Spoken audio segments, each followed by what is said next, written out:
Decision day for the Greek Parliament. Politicians are due to vote on the government's controversial austerity programme as protesters clash with police outside.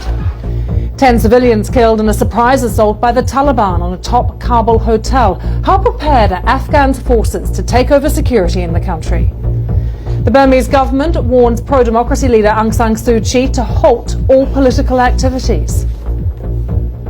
Hello, welcome to BBC World News. I'm Lucy Hockings. Also coming up in the programme, a vigil for the BBC journalist who is currently detained in Tajikistan. Claims in the French press that France is dropping arms to the rebels in Libya.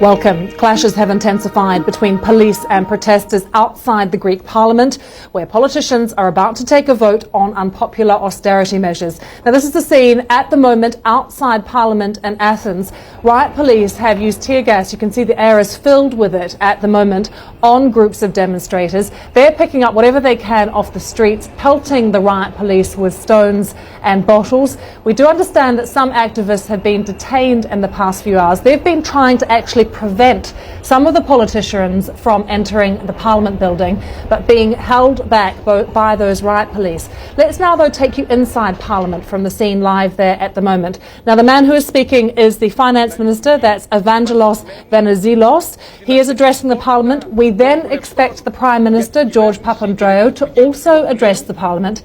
It is only then that this vote will begin. And the process is that each MP will be asked how they will vote, and that is a process that could take up to an hour, we understand, before we actually get a final result. Now, we understand that the government possibly will win the vote. That is the view from Athens at the moment. That, of course, will pave the way for a package of international loans to be released. So that's the scene live in Athens. You saw the scene a moment ago in Parliament.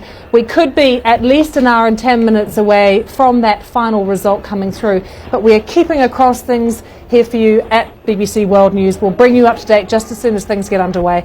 For the moment, let's look back at the day's events. Here's Chris Morris. Protesters were out early today trying to prevent MPs reaching Parliament to take part in the vote.